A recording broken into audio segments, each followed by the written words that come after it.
Welcome to the future of digital design. This is Graphinity 360. Friends, आज हम सीखेंगे 3D blend tool. एक एक टूल सीखेंगे, ज़्यादा टूल एक साथ कवर नहीं करेंगे, एक एक टूल सीखेंगे बस। सबसे पहले हम आ जाते हैं आर्टकैम में। मैंने दो शेप ये बनाया है, एक सर्कल और एक स्क्वायर। हम 3D ब्लेंड टूल पे जाते हैं। पहला ऑप्शन है लीनियर। ये कौन शेप बनाने के लिए है। आपका टॉप में कॉर्नर मतलब रिलीफ आपका कौन शेप में बनेगा। ये राउंड शेप बनाने के लिए है, कन्वेक्स। ये कनकेव है। ये आप इसका रिलीफ देख के समझ में आएगा। ये जैसे कन्वेक्स लेंस होता है और कनकेव लेंस होता है, उसके हिसाब से ये दोनों चलेगा। एक में बाहर के तरफ से राउंड रहेगा और एक में अंदर के तरफ से राउंड रहेगा। ये स्मूथ, ये इस कनकेव का ही स्मूथ वर्जन है ये। और एक है ऑप्शन सेलेक्टेड वेक्टर। सबसे पहले लीनियर को देखते हैं। लीनियर अब सेलेक्ट किया, इनर हाइट दिया 50 mm। ये हमारा ऐसा शेप बनाएगा। आपको अगर साइड में चाहिए कि 5 mm या 10 mm स्टार्टिंग के बाद, उसके बाद जाके ये 50 mm, ये आपका टोटल हाइट हो जाएगा 60 mm का ये रिलीफ बनेगा। यहाँ से यहाँ तक 10 mm, फिर उसके बाद ये हाइट 50 mm सेंटर में। ठीक, अभी आप इसको कन्वेक्स करेंगे। कन्वेक्स में देखिए राउंड डोम शेप बनेगा। ठीक, कनकेव में करेंगे, कनकेव में ये शेप बनेगा। थोड़ा सा हाइट इसका बढ़ाते हैं, फिर अच्छे से समझ में आएगा। ऐसा शेप बनेगा कनकेव में। ये कनकेव का शेप है। इसको स्मूथ करेंगे तो ये स्मूथ कनकेव बनाएगा। इसका टिप जो यहाँ पे शार्प हो रहा है, स्मूथ करेंगे तो शार्प ख़त्म हो जाएगा। और उसके बाद बचा ये सेलेक्टेड वेक्टर। अभी ये हर शेप पे अलग अलग, मतलब हर शेप पे अलग तरीके से काम करता है। ये राउंड में ऐसे आप नहीं देखा। स्क्वायर में सेम चीज़, पिरामिड बन गया।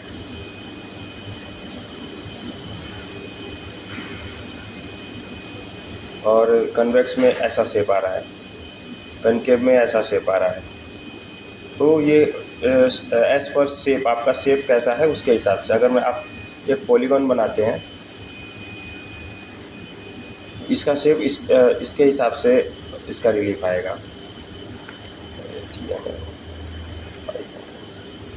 देखिए जितने आपके नोट्स हैं उसके हिसाब से इसने डिवाइड कर दिया। ठीक, ये चार टूल का ही यूज़ है। अभी इसमें सेलेक्टेड वेक्टर है। ये बहुत काम का चीज़ है। जैसे मान लीजिए आपको इसके अंदर आपको राउंड बनाना है। एक आर्क बनाते हैं, एक ऐसा सर्कल बनाते हैं, एक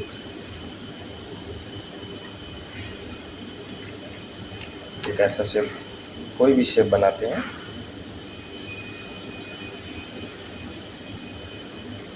आपको अपने हिसाब से जो भी आपको चाहिए होगा उसका वैसे हिसाब से शेप बना सकते हैं।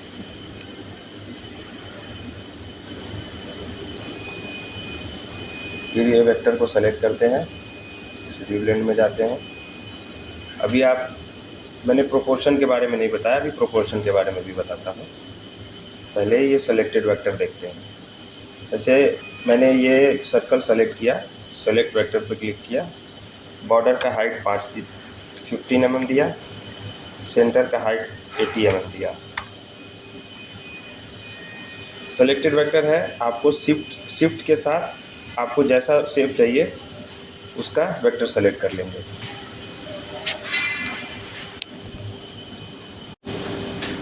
आपको देखिए जैसा ये सेंटर से लिया और ये आउटर कर दिया, आपका ऐसा शेप बना दिया। अभी देखिए इसको सेलेक्ट किया, शिफ्ट के साथ बस आपका ये वेक्टर सेलेक्ट होना चाहिए और साथ में शिफ्ट के साथ इसको सेलेक्ट कर लेंगे। जैसा आपको शेप चाहिए ऐसा शेप बना दिया।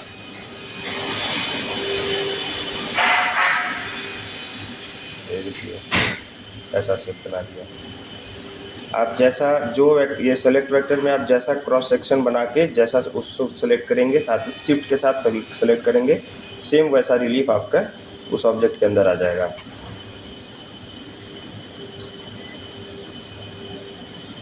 देखिए,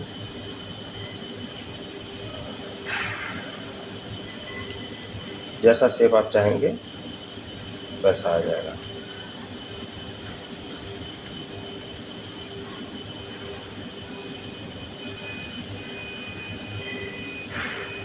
ठीक है।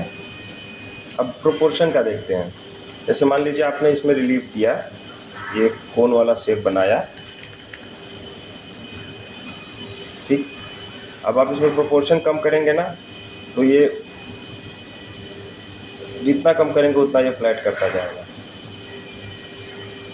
यहाँ पे ऑप्शन दिया है centre of the vector, border vector, मतलब ये जो आपका वेक्टर है इसके सेंटर में ये प्रोपोर्शन चल रहा है इस समय। 100% करेंगे तो एकदम शार्प ये कोन बनाया। आप कम करना है आप कम कर सकते हैं।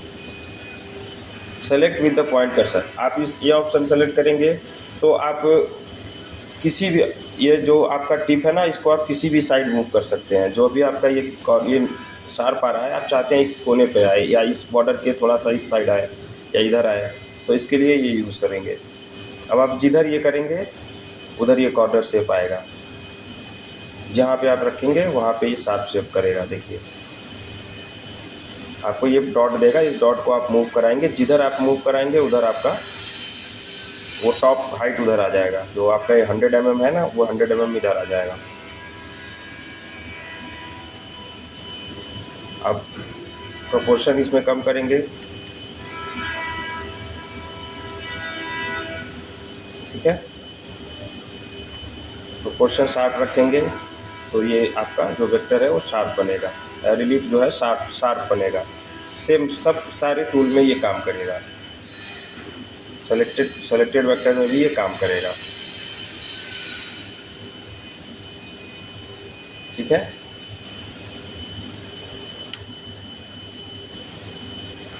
आप इसके यूज़ से काफ़ी सारी डिज़ाइनें बना सकते हैं।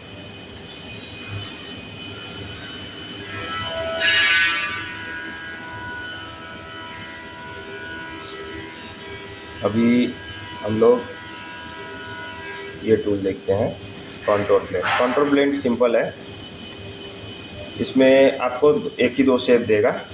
एक ये आपका लीनियर दिया, इसमें आप इसमें एंगल चेंज कर सकते हैं, जैसे आपको 60 डिग्री पे चाहिए या 30 डिग्री पे चाहिए, इसमें आप एंगल से आप कर सकते हैं। राउंड करेंगे, दो ही ऑप्शन है, राउंड पे करेंगे तो राउंड पे आ जाएगा। इसमें आपको हाइट, आपको रिलीफ का हाइट खुद से नहीं डालना है, ये ऑटोमेटिक आपके वेक्टर के साइज़ के हिसाब से हाइट ले लेगा। सेलेक्ट वेक्टर भी वैसे ही काम करेगा, जैसे आप वेक्टर सेलेक्ट करेंगे, जैसे ये सेलेक्ट प्रोफाइल में करेंगे, फिर इस वेक्टर को सेलेक्ट करेंगे, ऐसा शेप आ जाएगा। प्रोफाइल हाइट आप यहाँ से चेंज कर सकते हैं, 50 mm करेंगे, 60, जितना आप यहाँ हाइट देंगे उतना हाइट आपका आ जाएगा।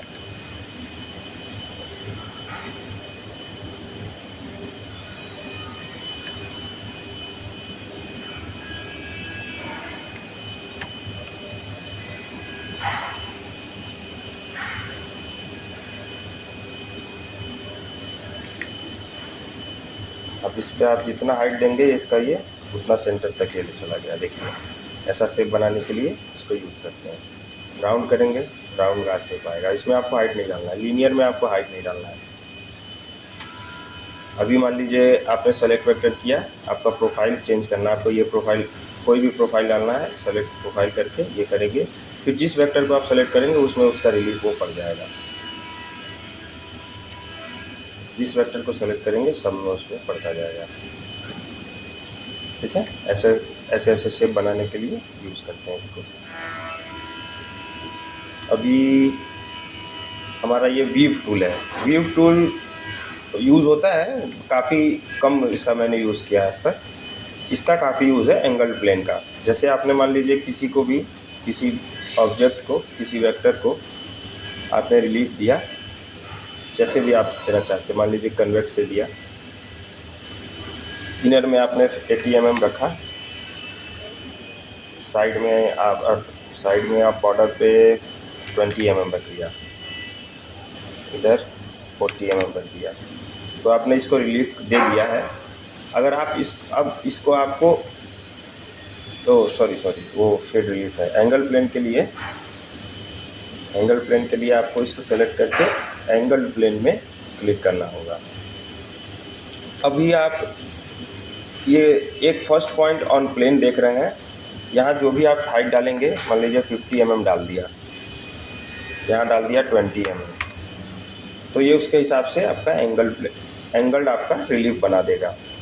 आप इसको जिधर मूव करेंगे ये उधर आपका, जैसे ये 20 mm का है, ये मैंने वेक्टर सेलेक्ट किया, इसको जिधर मूव करेंगे उधर ये 20 mm बना देगा, और दूसरे तरफ आपका 50 mm, जो भी आप रिलीफ देंगे उसके हिसाब से बना देगा। ठीक है, ये एंगल प्लेन का यूज़ है।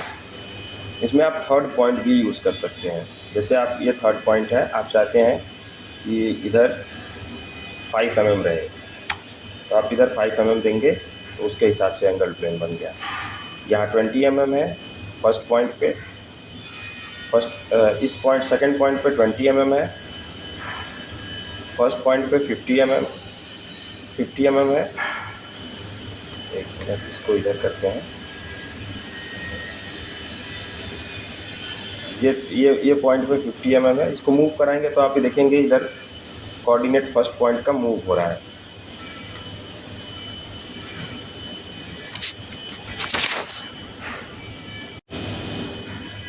अभी आप देखिए, ये हमारा जो वेक्टर है, इसको हम एंगल प्लेन में, मान लीजिए इस सर्कल में करना है हमें, सर्कल में हमको एंगल प्लेन यूज़ करना है। पहले सर्कल को सेलेक्ट करेंगे, एंगल प्लेन पे जाएंगे। अब इसमें आपको देखिए 1 पॉइंट और 2 पॉइंट दिखा दिया। मान लीजिए इसको मैं मूव कर रहा हूँ, ये फर्स्ट पॉइंट है। आपका देखिए फर्स्ट पॉइंट ऑन प्लेन का XY कोऑर्डिनेट चेंज हो रहा है। ये जितना मैं इधर उधर कर रहा हूँ उतना चेंज हो रहा है। अभी इसको मूव करने पर सेकंड पॉइंट ऑन प्लेन का कोऑर्डिनेट मूव हो रहा है। ठीक, आप थर्ड पॉइंट यूज़ करेंगे, थर्ड पॉइंट आ गया। अभी देखिए फर्स्ट पॉइंट मान लीजिए हमने रखा 25, सेकंड पॉइंट पे रखा 25, और थर्ड पॉइंट पे रखा 1 mm।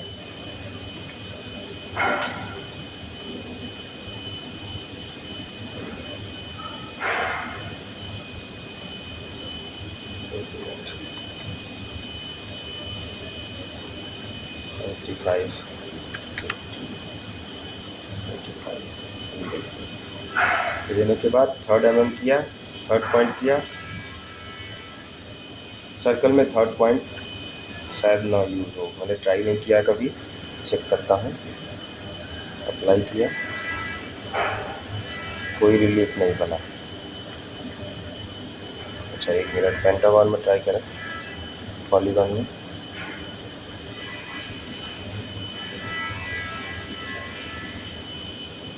इसमें आप इससे जितने भी एंगल में आपको कोई भी रिलीफ देना है तो आप इसको एंगल में दे सकते हैं।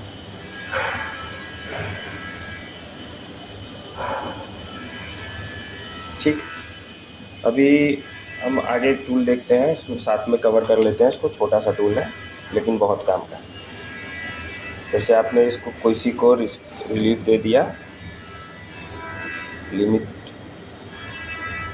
स्क्वायर किया, limit to height 60 mm, angle 90, apply, limit to height 80 mm, apply. ऐसे ये हमने रिलीफ दिया है। अभी हम इसको चाहते हैं कि एक साइड से कम हो जाए और एक साइड पूरा सेम रिलीफ रहे, तो हमारे पास एक टूल आता है फेड रिलीफ का। फेड रिलीफ पे क्लिक करेंगे, 2 डॉट मिलेगा आपको, वेक्टर सेलेक्ट करके फेड रिलीफ पे क्लिक करेंगे। ये देखिए, इससे भी आप एंगल प्लेन बना सकते हैं। इसको जितना आप चाहेंगे, लेकिन एंगल आपको अगर बनाना है तो मेन सबसे बेस्ट आपका एंगल प्लेन ही रहता है टूल। अभी एक भाई का कमेंट आया था, उनको चाहिए था कि किसी का इस रिलीफ का स्केल कैसे चेंज करें। मान लीजिए कोई रिलीफ हमने दे दिया किसी ऑब्जेक्ट को, तो इसका स्केल वापस चेंज कैसे करें। जैसे अभी इसका हाइट है 80 mm, तो सिंपल आपको जाना है स्केल रिलीफ में। स्केल रिलीफ ऑप्शन मिलेगा आपको, यहाँ आपने 40 mm डाला, 80 mm डाला, 20 mm डाला। आप देख रहे होंगे रिलीफ जितना आप कर रहे हैं उसके हिसाब से वो रिलीफ चेंज हो जा रहा है। अप्लाई कर दिया तो 15 mm का रिलीफ हो गया। आप यहाँ से चेक कर सकते हैं 15 mm स्केल का हाइट हो गया। ठीक, फिर मिलते हैं अगले वीडियो में। फिर उसमें हम ये लेटेंट इमेज कवर करेंगे। स्मूथ रिलीफ तो इजी टूल है, उसको भी बताऊंगा थोड़ा सा। और ये रीसेट रिलीफ है, इसका यूज़ करते हैं हम लोग। जैसे मान लीजिए यह शिफ्ट और डिलीट के साथ हम लोग यूज़ कर सकते हैं। शिफ्ट और डिलीट, देखिए आपको शॉर्टकट दिया भी है, शिफ्ट प्लस डिलीट। इससे आपका जो भी रिलीफ आपके पेज पे रहेगा वो सारा रिलीफ गायब हो जाएगा। ठीक है, फिर वीडियो ज़्यादा लंबा हो जाएगा, मैं नेक्स्ट वीडियो में मिलते हैं।